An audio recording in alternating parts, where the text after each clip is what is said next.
नारायणः ऋषिः पुरुषो देवता दृष्टुच्छन्दः गान्धारः स्वरः।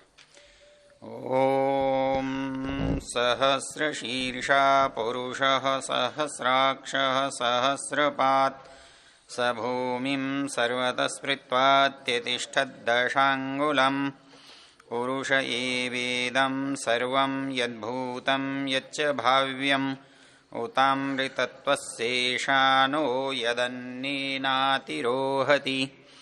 एतावानस्य महिमातो ज्ञायाश्च पूरुषः पादोऽस्य विश्वाभूतानि त्रिपादस्यमृतं दिवि त्रिपादूर्ध्व उदयित्पुरुषः पादोऽस्येहा भवत्पुनः ततो विश्वं व्यक्रामत्साशनानशने अभि ततो विराडजायत विराजो अधिपूरुषः स जातो अत्यरिच्यत पश्चाद्भूमिमथो पुरः तस्माद्यज्ञात् सर्वहुतः संभृतं पृषदाज्यं पशुंस्ताश्चक्रे वायव्या नारण्या ग्राम्याश्च ये तस्माद्यज्ञात् सर्वहुतरिचः सामानि जज्जिरे छन्दांसि जज्जिरे तस्मात् यजुस्तस्मादजायत तस्मादश्वा अजायन्त एके चोभयादतः गावोह जज्जिरे तस्माज्जाता अजावयः तं यज्ञं बर्हिषि प्रोक्षन् पुरुषं जातमग्रतः तेन देवा अयजन्त साध्या ऋषयश्च ये यत्पुरुषं व्यदधुः कतिधा व्यकल्पयन् मुखं किमस्यासीत् किं बाहु किमूरु पादा उच्येते ब्राह्मणोऽस्य मुखमासीत् बाहुराजन्यः कृतः उरु तदस्य यद्वैश्यः पद्भ्यां शूद्रो अजायत। ओम शांति। आदरणीय स्वामी जी महाराज, वानप्रस्थीजन, आदर सम्मान की योग्य माताओं बहनों, धर्म प्रेमी बंधुओं, आचार्य महानुभाव, प्रिय ब्रह्मचार्य, हम चर्चा कर रहे थे। क्या चर्चा थी? हाँ, स्वामी जी महाराज ने इसमें वेदेश्वर विद अनयो सेवक उपासको वा, इस पर चर्चा थी हमारी। मतलब शूद्र भी ब्राह्मण हो सकता है नहीं, क्योंकि जो वेद जानता है वो तो ब्राह्मण है, लेकिन जो वेद जानने वाले की सेवा करता है वो भी ब्राह्मण है। उसका जो उपासक है, उसको अच्छा मानता है, उसके अनुकूल चलता है, वो भी ब्राह्मण है। इसका उदाहरण क्या था? जो भी व्यक्ति है वो एक नहीं है, मतलब ब्राह्मण केवल ब्राह्मण नहीं होता। मतलब वो ब्राह्मण इसलिए होता है कि उसमें ब्राह्मणत्व का अंश अधिक होता है। और ऐसा भी हो सकता है कि कोई प्रथम स्तर पर ब्राह्मण है तो द्वितीय स्तर पर क्षत्रिय हो या वैश्य हो, दोनों में से कुछ भी हो सकता है। उसी तरह से वैश्य है तो, लेकिन उसके दूसरे स्तर पर वो ब्राह्मण है या क्षत्रिय है, क्या है? भगवान साहब जी नहीं आए हमारे, इनको क्या गिनोगे? दुकान करते हैं इसलिए क्या हैं? वैश्य हैं। लेकिन संध्या की पुस्तक बांटते हैं इसलिए क्या हैं? तो वैश्य प्रमुख है, तो नंबर 2 पर क्या है? ब्राह्मण है। इसी तरह से कोई वैश्य होके क्षत्रिय होता है, कोई शूद्र होके भी ब्राह्मण होता है। तो हमारे में से एक सहज वस्तु है, एक सहज गुण है और एक अनिवार्य आवश्यकता है। मतलब कुछ हमारा काम ब्राह्मण बने से चलता है, कुछ हमारा काम क्षत्रिय बने से चलता है, कुछ वैश्य बने से चलता है, कुछ शूद्रत्व से चलता है। अर्थात इनमें से किसी के भी बिना कोई काम नहीं चल सकता। तो उनमें कौन किससे अधिक काम लेता है, इस पर उसका वर्ग निर्धारण कर देते हैं। चारों काम करते हैं, चारों से चारों काम लिए जाते हैं, लेकिन कौन किस में रुचि ज्यादा रखता है, कौन किसको अच्छा लगता है, इस पर निर्भर करता है। ऐसा तो नहीं हो सकता ना कि हम ब्राह्मण हैं तो सिर सिर से काम लें, न तो भोजन करें न पैरों से चलें। ऐसा हो सकता है? तो फिर ब्राह्मण क्या हुआ? ब्राह्मण है तो अकेला चल के बता। तो वैसे ही ब्राह्मण है तो ब्राह्मण के घर में सफाई करने वाला भी होगा, दुकानदार सौदा देने वाला भी होगा, है उसकी कोई रक्षा करने वाला भी होगा। तो इनके बिना काम नहीं चलता। अच्छा, इसमें एक और रोचक बात है। मूल चीज क्या है? जो आत्मा का गुण है स्वतंत्रता। आत्मा का जो मौलिक गुण है वो क्या है? स्वतंत्रता। और ये स्वतंत्रता का जब भी हनन होगा तो वो अपराध होगा, वो आत्मा का पतन होगा, वो दोष होगा। तो यहां पर कैसे है आत्मा का पतन? यहां पर कैसे है? ऐसे है कि जो चीज चलती हुई थी आपने उसे रोक दिया। जेल क्या है?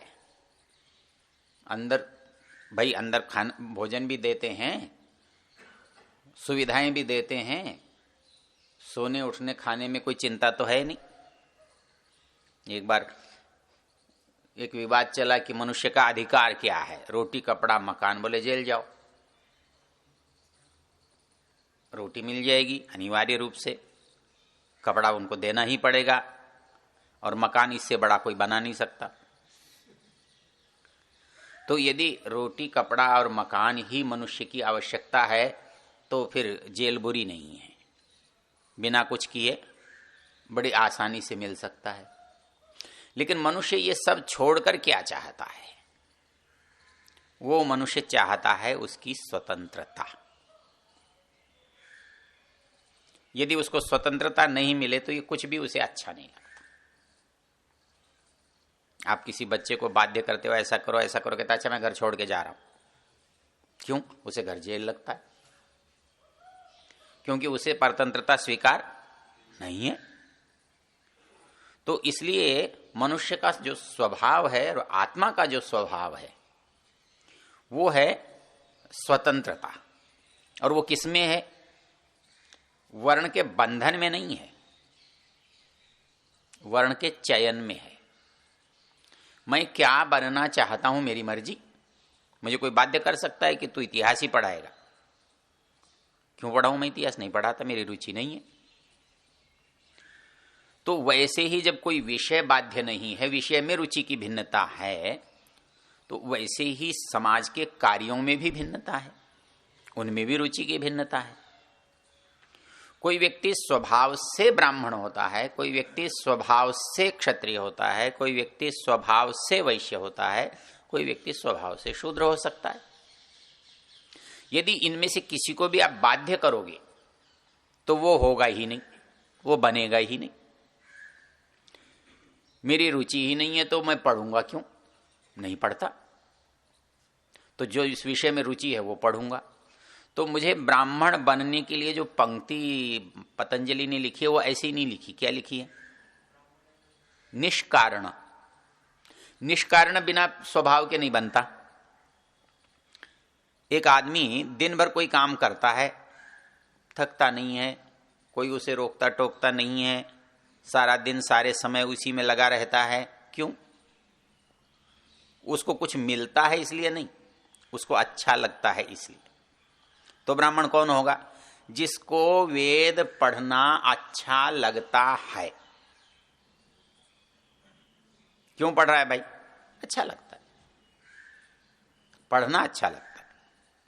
तो जो अच्छा लगना है, कल आप शायद चर्चा कर रहे थे अच्छे दिनों की, है ना? हाँ, आप ही कर रहे थे ना? हाँ, अच्छे दिनों की चर्चा कि अच्छा दिन कौन सा होता है? जब आदमी को वेद पढ़ना अच्छा लगे, मतलब पढ़ने की इच्छा हो। एक बार यहां एक कार्यक्रम हुआ, एक बहुत बड़े साधु संत जिनकी 700 शाखाएं देश विदेश में गीता मंदिर की हैं, वो हमारे सूचना केंद्र में पधारे। बहुत सारे लोगों को उन्होंने उनके व्याख्यान सुनने के लिए बुलाया। तो अब गीता बड़ा पूजनीय ग्रंथ है, उस पर माला चढ़ाना, दीपक जलाना, ये सब होता रहता है जैसे मूर्ति के सामने होता है। तो उन्होंने मुझे 3 मिनट दिए कि आप भी 3 मिनट गीता पर बोले। मैंने कहा ठीक है, बहुत है। मैंने कहा देखो, गीता आपके लिए धर्म ग्रंथ है, मेरे लिए उपन्यास है। और उपन्यास क्या होता है? उपन्यास की क्या विशेषता होती है?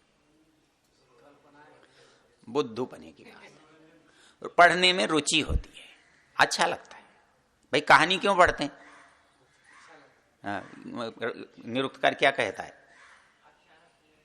हाँ, जो आख्यान प्रिय है मनुष्य जो है, ये कहानी पसंद आदमी, कहानी पसंद होता है।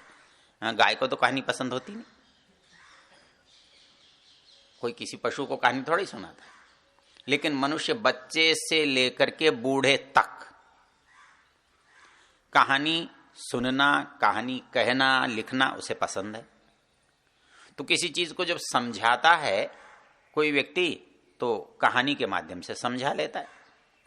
तो मैंने उनसे निवेदन किया कि मुझे गीता शायद आपकी तरह पसंद है, हो सकता है आपसे थोड़ी कम ज्यादा पसंद होगी, लेकिन आपको क्यों पसंद है? आपको उसे धर्म ग्रंथ लगता है, पूजनीय लगता है, बड़ा उसके अंदर आत्मा की बात लगती है। मैंने कहा नहीं, मुझे ऐसा नहीं लगता। मुझे ऐसा लगता है जैसे मेरे लिए एक कहानी है, मेरे लिए एक उपन्यास है, मेरे लिए एक मनोरंजन है, मेरे लिए एक समय बिताने का साधन है। मुझे ऐसा लगता है। मैंने कहा मुझे क्यों अच्छा लगता है? मैंने कहा मुझे इतिहास की एक धारा अच्छी लगती है। मैं उस धारा को जब ऊपर से देखना शुरू करता हूं तो महाभारत से दिखाई देती है, क्योंकि नीचे से देखना शुरू करता हूं तो मुझे शिवाजी सरदार पटेल से दिखाई देती है। मुझे पटेल अच्छा लगता है, मुझे क्योंकि शिवाजी अच्छा लगता है, मुझे क्योंकि चाणक्य अच्छा लगता है, मुझे इसलिए कृष्ण अच्छा लगता है। इनमें एक धारा है विचार की, और ये विचार की धारा को ये ग्रंथ दे रहा है। मैंने आपसे पहले बताया था ना, मतलब आप गीता पढ़ लें, गीता पर फूल चढ़ा लें, गीता का पाठ कर लें और पड़ोसी से पिट जाएं, फिर क्या गीता पढ़ी?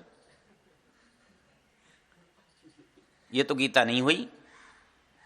मतलब गीता पढ़ के आपको प्रतिकार करना न आए, प्रतिकार करने की इच्छा पैदा न हो, उस गीता पढ़ने का परिणाम क्या? व्यर्थ है। क्योंकि वहां तो ये लिखा है क्लैव्यम मास्म गम पार्थ नैतत्वयि उपपद्यते क्षुद्रम हृदय दौर्बल्यम त्यक्तोत्तिष्ठ परंतप। मतलब आदमी गीता पढ़े और खड़ा ना हो, आदमी गीता पढ़े और उसमें उत्साह ना हो, आदमी गीता पढ़े और लड़ने के लिए तैयार ना हो, फिर वो क्या गीता पढ़ा? तो व्यर्थ है। तो गीता पढ़ना जो है वो किसके लिए रुचिकर होगा? जिसको गीता पढ़ने से उत्साह मिलता हो। तो ब्राह्मण कौन बनेगा? जिसको वेद पढ़ना, और किस कीमत पर? निष्कारण का मतलब कुछ मिलेगा नहीं, कुछ मिलेगा नहीं, कुछ भी नहीं मिलेगा। आजकल हम सब कुछ पढ़ते हैं क्योंकि कुछ मिलेगा, उसको पढ़ने से कुछ मिलेगा इसलिए पढ़ते हैं। लेकिन ब्राह्मण वो है जो कुछ भी न मिले इसलिए पढ़ता है, क्योंकि पढ़ना ही उसकी सबसे बड़ी संपत्ति है। मतलब बाकी चीजें तो बाहर की वस्तुएं संपत्ति हैं, और ब्राह्मण ज्ञान उसकी संपत्ति है। अच्छा, एक बात सोच कर देखो, आदमी जो सबसे मूल्यवान है उसी को तो लेता है या उसको लेना चाहता है, यही है ना। जो उसे सबसे अच्छा लगता है उसी को तो लेना चाहता है।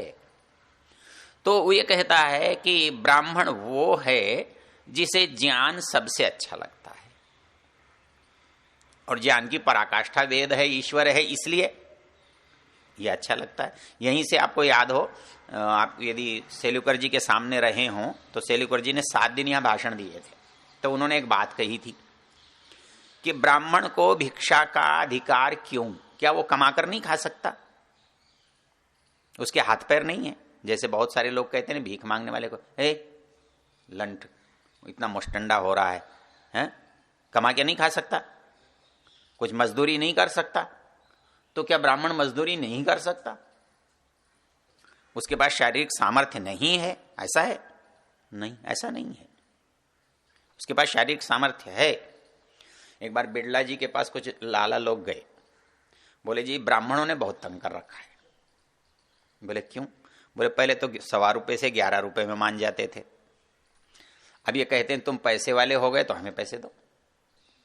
अब बोले 11,000 से नीचे मानते नहीं। बोले 11 दो, 21 दो, 51 दो। बिड़ला जी बोले दे दो, तुम्हारा भला इसी में है। बोले नहीं, तुम्हारे सामने दुकान खोल के बैठ गए तो तुमसे कम नहीं पड़ेंगे। दुकान से दूर रखने के लिए दे दो। तो ऐसा नहीं है, वो कर नहीं सकता, कर सकता है। जो चाय पिलाने वाला दुकान पर होता है ना, वो यदि देख ले, समझ ले कि ये कपड़ा कैसे आता है और कैसे जाता है, वो चाय छोड़ के दुकान कर सकता है। ऐसे बहुत लोग हैं, दुकान पर काम करते थे, देख लिया दुकान कैसे होती है, उसने शुरू कर दी। तो इसलिए ऐसा कुछ नहीं है वो नहीं कर सकता, लेकिन उसको करना क्या चाहिए? तो मूल्यवान कौन समझता है? मतलब कुछ भी नहीं है। जो केवल आजीविका को मूल्यवान समझता है उसे शूद्र कहते हैं। वो सोचता है आज की रोटी मिल जाए, बाकी चीजें भाड़ में जाएं, क्या लेना अपने को, आराम से मजदूरी की और सो गए। ऐसा होता नहीं है क्या? होता है। वो मजदूर इतना मस्त होता है। एक बोला मजदूर तो हूं ना, कोई जरूरी है तेरे यहां करनी है, चले यहां से, कल दूसरे के यहां चले जाएंगे। अंदाज है मजदूरी का, मजदूरी करके आनंद से जीता है। और वैश्य कौन है? जिसको लगता है कि कुछ पैसा आया तो उत्साह बना और गया तो मायूसी छा गई, मर गया, मर गया भाई साहब, मर गया। क्यों मर गया भाई? बोले साहब दुकान में घाटा हो गया, चोरी हो गई, इस बार तो कुछ बचा ही नहीं। ये जब भाव होता है तो वो क्या हो जाता है? वैश्य हो जाता है। जो पैसे से जीता है और पैसे से मारता है। पैसा देकर जिला लो और पैसा छीन कर मार लो। भाई सेठ जी क्यों डरते हैं सरकार से? लाइसेंस छीन जाएगा, इसीलिए तो डरते हैं। मतलब ब्राह्मण को निर्धन रखने का प्रयोजन क्या है? मतलब एक मरता है आजीविका से, वैश्य मरता है साधनों से, क्षत्रिय मरता है प्रतिष्ठा से, और फिर बचा क्या? तो उसको कैसे मारना है? वो क्या कहता है? वो प्रतिष्ठा से न मरे, वो साधनों से न मरे, वो आजीविका के डर से न मरे। आजीविका के डर से नहीं मरता, भिक्षा करता है। आजीविका का डर उसे नहीं है। ये नहीं घर देगा, वो घर देगा, आज कब मिले कल मिल जाएगा। आजीविका का डर नहीं होना यह ब्राह्मण के लिए भिक्षा कराता है। उसको किसी के शारीरिक बल से भी डर नहीं लगता, क्योंकि उसके पास छीनने के लिए रखा ही कुछ नहीं है। क्यों? राजा उससे कुछ छीनेगा, कब छीनेगा? जब कुछ होगा। है ही कुछ नहीं, राजा छीन क्या सकता है? अब बची क्या चीज? प्रतिष्ठा, सम्मान। मनु को याद करो,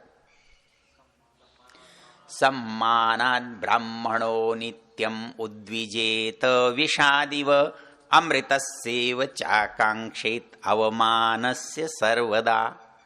ऐसा हो सकता है क्या? हो सकता है? दयानंद के साथ तो हो सकता है, अपने साथ तो नहीं हो सकता। मतलब ये तो हो सकता है भाई अपमान सह लें, ये तो हो सकता है भाई चलो अगले ने किसी ने अपमान किया, हमने सह लिया, उसका कुछ प्रतिकार करना की इच्छा नहीं की, प्रतिकार नहीं किया, लेकिन अपमान का अनुभव नहीं हुआ, ऐसा कैसे हो सकता है? ऐसा लेकिन वो कहता है ब्राह्मण वो है जिसको अपमान का अनुभव नहीं, इससे भी आगे की शर्त है, वो कितनी कड़ी हो सकती है। वो कहता है अपमान को अमृत की तरह चाहे। कैसे चाहोगे जी? हाँ भैया मेरे जूते मार 4, कैसे चलेगा? लेकिन मनु महाराज कहते सम्मानात् ब्राह्मणो नित्यम उद्विजेत विषादिव। मतलब कोई ब्राह्मण बनना चाहता है तो उसे क्या करना पड़ेगा? अपमान सहने का अभ्यास करना पड़ेगा। ऐसा कर कुछ प्रारंभ करके देखो। सम्मानात् ब्राह्मणो, और नित्यम, एक आध दिन नहीं, एक आध बार नहीं, सम्मानात् ब्राह्मणो नित्यम उद्विजेत विषादिव। ऐसे लगे जैसे सांप दिख गया हो। और अमृत सेव चाकांक्षेत अवमानस्य सर्वदा, भाग कर जाना चाहिए जूते मार रहे हो। तो ये जो स्थिति बना रहा है ये उसका मनोविज्ञान है, क्योंकि उसे जो करना है उसमें रुकावट क्या हो सकती है? उसकी आजीविका, उसकी प्रतिष्ठा, उसके साधन। जब ये तीनों ही चीजें उसकी रुकावट नहीं बनेंगी तो उसको कौन क्या कर देगा? एक बात कह के बात समाप्त करता हूं। कैयट महाराज कहां बैठे थे? कश्मीर में एक पेड़ के नीचे बैठे थे, पत्नी के साथ बैठे थे, अपना वो भोजन बना के खिला देती थी, ये लिखते पढ़ते रहते थे। राजा ने कहा, राजा को किसी ने कहा, बोले राजा तुम्हारे जैसा मूर्ख भी कोई है क्या? क्यों? बोले तेरे राज्य में कैयट जैसा विद्वान है और जंगल में है, तुझे लज्जा तो नहीं आती? बोले हाँ विद्वान है तो सभा में होना चाहिए, राजसभा में होना चाहिए, राजभवन में होना चाहिए, इसकी शोभा है। तो उसने किसी को भेजा, उसने उनको भगा दिया। राजा खुद गए, बोले महाराज कितना अच्छा हो आप मेरे राजभवन में चलें, राजधानी में रहें, मेरे राज दरबार की शोभा बढ़ाएं। वो बोले तू एक बात का जवाब दे सकता है? बोले हाँ। बोले तेरी सीमा कहां तक है? तेरे राज्य की सीमा कहां तक है? बोले महाराज क्या है? बोले उसके बाहर चला जाऊंगा ना, फिर तो तंग नहीं करेगा ना तू। ये क्या है? ब्राह्मणत्व। चलिए धन्यवाद। ओम द्यौः शान्तिरन्तरिक्षं शान्तिः पृथिवी शान्तिराप अन्तिरोषधयः शान्ति वनस्पतयः शान्तिर्विश्वे देवा शान्तिर्ब्रह्म शान्ति सर्वं शान्ति शान्तिरेव शान्ति सामा शान्तिरिधि। ओम शान्ति शान्ति शान्ति।